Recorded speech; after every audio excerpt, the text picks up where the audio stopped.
Good morning, brethren, from the Higher Grounds podcast. Hope you're having a great day. I had something on my heart this morning I wanted to come share with you. I hope it'll be a blessing to you and help to you in some way. I started typing it a while ago and realized very quickly it was better told than it was typed. And so let me share this with you today. This is not really a morning minute meditation, but it is something to meditate on.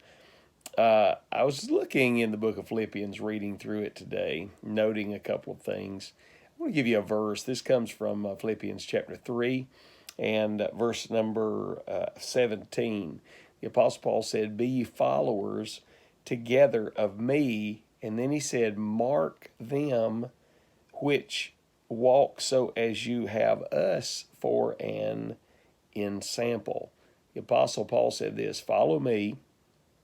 And then when you look around the church and you find people who are following the Lord by following me, follow them. And that was the basic command the Apostle Paul gave there.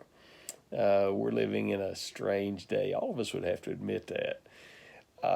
One of the things I guess that really gets under my skin and makes me scratch my head about folks, particularly the Baptist folk I have had the dubious opportunity of being around, is their candid throwing around of the word legalism. Legalism, you're a legalist, you're a legalist. Whatever that means, they don't even know what that means. Basically, what they are saying is this: if you have any kind of a standard or rule by which you govern the church or govern life or, teach about how people ought to live their personal lives, then you're a legalist. It was the late, great Leonard Ravenhill who made this statement about legalism. He said, when churches find something in the Bible they don't like, they call it legalism. And I have found that this particular generation of Baptists are very good about using that word without any idea of what they're saying. The word legalist really found its way into our modern day vernacular in the Christian religion back in 1921 with Ernest D. Whitburton, president of Chicago University, as he was writing a book on the subject of Galatians. He was writing a commentary. And in that commentary, he spoke about the subject of legalizers or legalism or legalists when they were adding works to salvation and making salvation something other than grace through faith. But the jacklegs of today are nothing more than talking heads and parrots yakking and squawking about what they've heard other men who don't want to live holy lives say. And, legalism is ruining our churches, and legalism, it's ruining our children, and legalism is driving away our children from the church. Nothing could be farther from the truth in regard to that. But let's look at the word legal. What does the word legal mean? The word legal means pertaining to the law.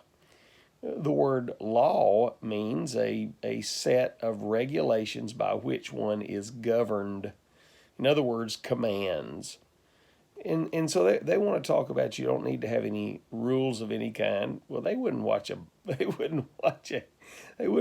football game without rules, and they wouldn't watch a baseball game without rules. They're hypocritical when they compare every other area of life to the Christian life. They don't hold the Christian life up to the same standard they hold everything else up to. So they're hypocrites. So it has to do with pertaining to law. Well, I was reading the book of Philippians today, and I just began to count the commands made in the book of Philippians by the Apostle Paul. Out of the 4 chapters in the book of Philippians, there are a grand total of 20 verses that have imperative statements. In grammatical construction, an imperative sentence is a command. And there are 20 verses in the book of Philippians that command you what to do. So is the book of Philippians a legalist book because it has commands in it? Nobody would say that. It's just the fact that when I find something that someone's trying to do to live holy and godly, I don't want to do it. That man now becomes a legalist. Talking heads and morons bother me a lot, but you have to deal with them. And in the South, we have a phrase for them, and that's God bless your heart. From the Higher Grounds podcast, you have a great day.